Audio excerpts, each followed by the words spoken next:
When you change the way you look at things, the things you look at change. Albert Einstein once observed that you have the most fundamental and major decision that you have to make in your life is this: do I live in a friendly or a hostile universe? Which is it? Is it a universe that is filled with hostility and anger and people wanting to hate each other and people wanting to kill each other? Is that what you see? Because when you see the world that way, that's exactly what you will create for yourself in your life. This is from great scientific minds. And the interesting thing is that this is not just a clever play on words, that when you change the way you look at things, the things you look at change. It's actually a very scientific thing, and I'm going to show you that in just a moment. I'd like you to imagine the following scene. You're in your house. You've got your car keys in your hand. The lights go out. Power failure. You can't see a thing. You stumble around in your living room and you drop your keys. And you look around for a moment and you realize that you're never going to find them in the dark. But you look outside and you notice that the street lights are on. So in your mind, a light bulb goes off. I'm not going to sit around here in the dark and grope around looking for my keys when there's a light on outside. I'm going to go out here under the street light and I'm going to look for my keys. Why are you laughing? This makes a lot of sense. So you're out here and you're groping around and you're looking for your keys and you're looking and looking, and your neighbor comes along and says, "What happened, Wayne?" "Well, I dropped my keys." "Oh, I'll help you look for them." And the two of us are now down here looking for our keys. And looking, finally he says to me, "Excuse me, but where did you drop your keys?" "Well, I dropped them in the house."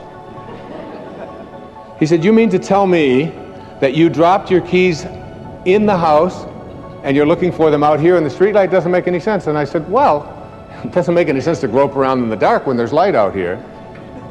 Now you laugh and you think how silly that is, but isn't that exactly what we do when we have a problem, a difficulty, a struggle that is located inside and we're looking for the solution outside, someplace outside of ourselves? It would be like going to the doctor and telling him all of your symptoms, and the doctor says, "Oh boy, you've got a lot of symptoms." And he starts writing out prescriptions. You need a prescription for this symptom, you need a prescription for that symptom, and finally he gets this 4 or 5, and you go to walk out and you say, "Well, I'd like my prescriptions." He said, no, I'll give this one to your mother-in-law, and I'll give this one to your neighbor, and I'll give this one to your daughter, and I'll give this one to your father. I mean, you're the one with the struggles and with the difficulties, and expecting somebody else to change or something outside of you to get better in order for you to make your life work at this level that I'm calling intention is something you have to really take a hard look at. It's in here. The second thing that the ego teaches us is that who I am is not only what I have, but who I am is what I do, what I accomplish.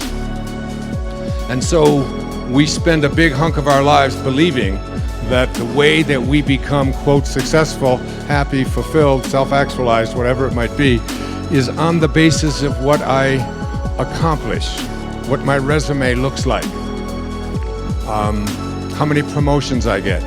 And so we send our children off to school and we ask them to learn to identify themselves on how much they get and what they accomplish. Your grades become more important than what it is that you are studying.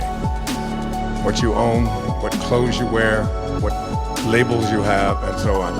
And we become obsessed with this kind of absurdity. And this is the false self at work. You can't give away what you don't have. Now it sounds ridiculous, okay? But it's more than what meets the ear as you hear this. You can't give away what you don't have. People who are not good at giving away love can't give away love because they don't have it to give away. If I want to give you a dozen oranges, I can't give you those dozen oranges unless I go out and pick up 12 oranges someplace. Otherwise, all it is just empty rhetoric. And the same thing is true of virtually everything in your life. You can't give away love for others if you don't have love in here to give away. If what you have in here is contempt, if what you have in here is anger, if what you have in here is fear, then these are the things you're going to be giving away in your life. There are many ways to get the things that we want for ourselves in our lives. But basically, it all begins with how we choose to think. As you think, so shall you be. 7 little words that I think are perhaps the most important things that we can learn and master in our lives. This old proverb notion that I become what I think about all day long. And once you know that what you think about is what expands, you start getting real careful about what you think about. You don't allow your thoughts to be on anything that you don't want or that you wouldn't want to have manifest or show up for you in your life. Have a mind that is open to everything and attached to nothing. One of the central principles of my life is that no one knows enough to be a pessimist about anything. And that each and every one of us, when we close our mind to what is possible for us or what is possible for humanity, closes off the genius that resides and lives in each and every one of us. Having an open mind doesn't necessarily mean finding fault with all of the things that you've been taught by others. It means opening yourself up to the potentiality and the possibility that anything and everything is possible. So having a mind that is open to everything and attached to nothing really means finding within ourselves the ability to get rid of a trait that I find so common in the contemporary world. Do you know that most people that I meet spend their lives looking for occasions to be offended? They actually are out there hoping that they can find some reason to be offended. And there's no shortage of reasons. They're out there everywhere. The way this person dressed, what this person said, they turn on their TV, they hear the news, they're offended by this, someone used language that they didn't like, someone doesn't share the same customs that you, and people all day long. In fact, if you keep track tomorrow, you will find probably 100 reasons that you can go around being offended. But a mind that is open to everything and attached to nothing is a mind that says, I'm never looking for anything to be offended by. And that whatever anybody else out there has to say, my response to that is, that's an interesting point of view. I've never considered that before. I used to say that before I had children, I had 8 theories about how to raise children. And now I have 8 children and no theories. All right? But one of the things I know about children is that no one likes being told what to do. And this isn't just children, this is all of us. Don't fence me in. Don't restrict me. Don't put boundaries on me. Don't tell me what I can do and what I can't do. Don't tell me how to be there. Don't tell me what to wear, what to think. Don't tell me how to do yoga. Don't tell me, I don't want to be told. This is the soul speaking, always. The soul is constantly having a desire to expand and grow. And anything or anyone that comes into your life that attempts to do that, you will find yourself fighting it and reaching back. There are no justified resentments. And this is a very difficult principle for many people to get, but one that I believe very strongly in. I was in a group one time of drug addicts and alcoholics. And I was one of the people that was a sponsor and leading this group. And the sign on the wall said, there are no justified resentments in this group. And what I said to that group that night was, no matter what anybody says to you here, no matter what kind of anger comes directed towards you, no matter how much hate you may encounter showing up in your life, there are no justified resentments.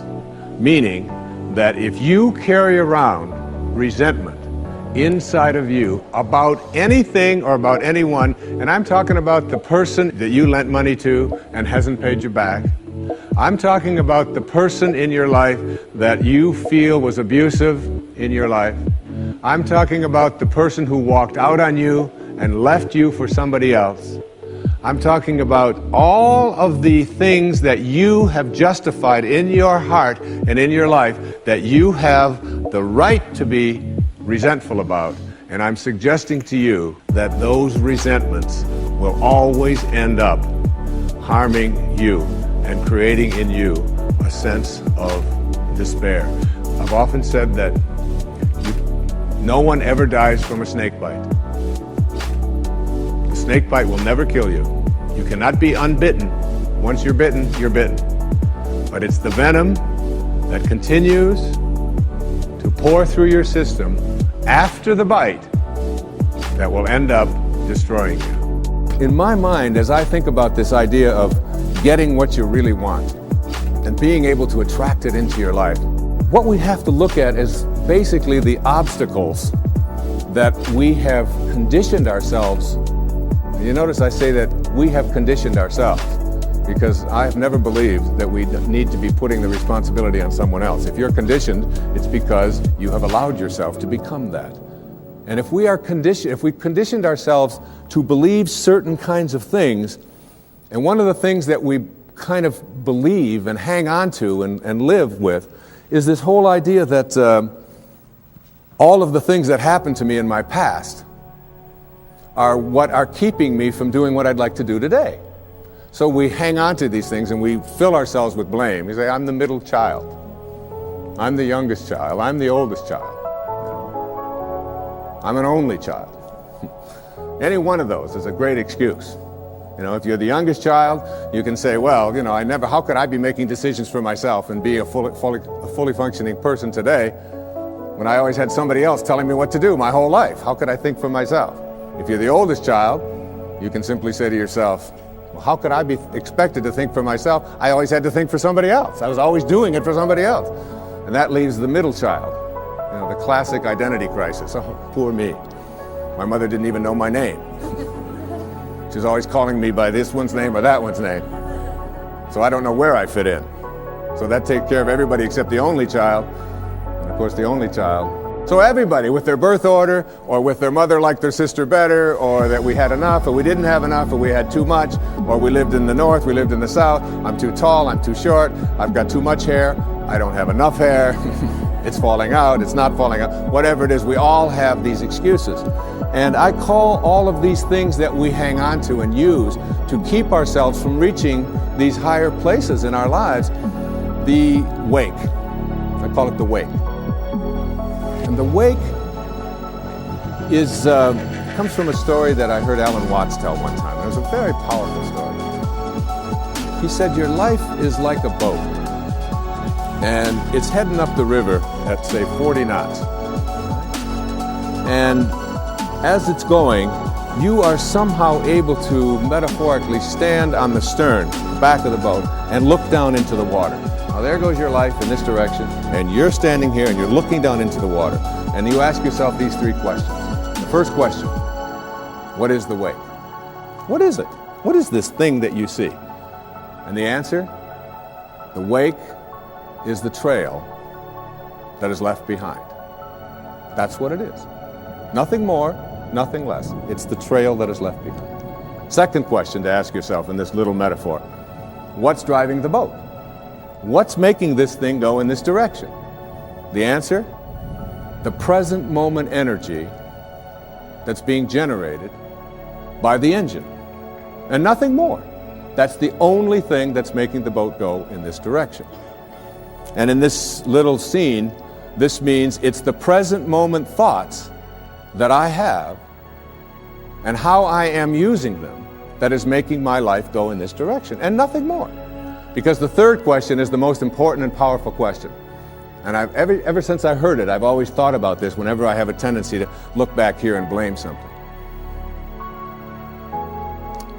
Is it possible for the wake to drive the boat? That is, can a trail that is left behind make a boat go in this direction? And of course the answer to that is no, it can't. It's just a trail that is left behind. And in that trail, there are an enormous number of things, and every one of us has a wake. And we have a whole lot of stuff in it. And one of the problems that we have is that we have a tendency to look at the wake and all of the stuff that's in it to explain why it is my life isn't working the way I would like it to work. So this was something that Portia Nelson, who I knew, who passed away a few years back, 10 years back now, she lived up in Seattle. She was at a seminar, and they were asked to write the autobiography of their life.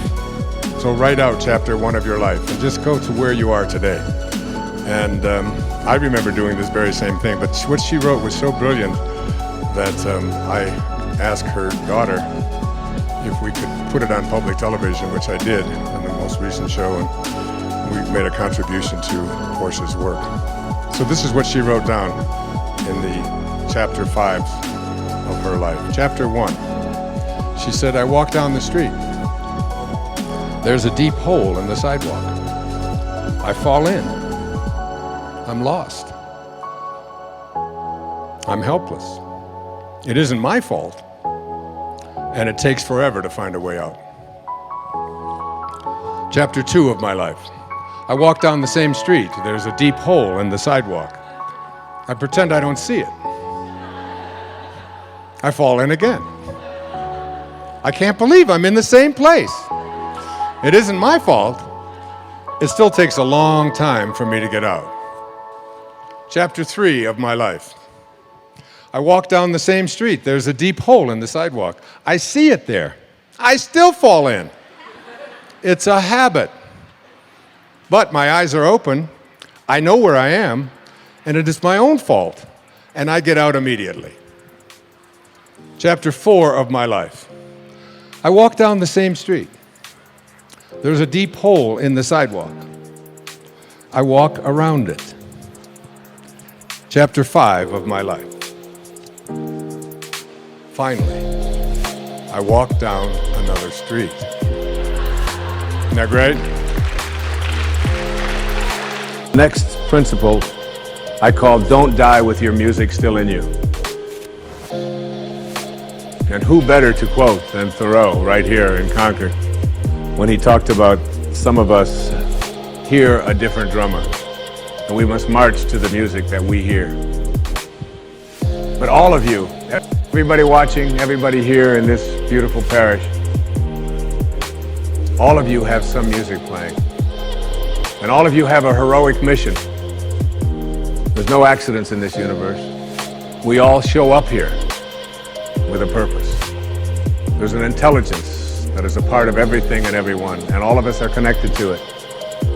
And too many of us are afraid to listen to that music and march to it. You out there, I know you have a book you wanted to write. I know there's a composition you wanted to compose. I know there's a song you want to sing someplace. Maybe you want to raise horses out in Montana. Or maybe you want to open up an ice cream shop on Cape Cod. Who knows what it may be. Maybe you just want to travel and see the world. Maybe you want to go into a relationship with someone but you've been afraid to, but your heart says it's the right thing to do. All of us feel something. And in Leo Tolstoy's famous novel, The Death of Ivan Ilyich, he asks this question that would be terrifying to me. He says, as he has his accountant from Moscow lying on his deathbed, contemplating the horror of this question, what if my whole life has been wrong? I've known what my music is. It's playing right now. As I stand here in front of you with these cameras and in this place, as I sit down and write my books and tell the world what I know are my truths, I feel always completely on purpose and fulfilled. And no time will I ever come to the end of my life and say, what if my whole life has been wrong? Whoever you are, whatever that music is, however distant it may sound, however strange, however weird others may interpret it to be, don't get to the end of your life and know that you're going to leave and not have it played yet. Don't die with your music still in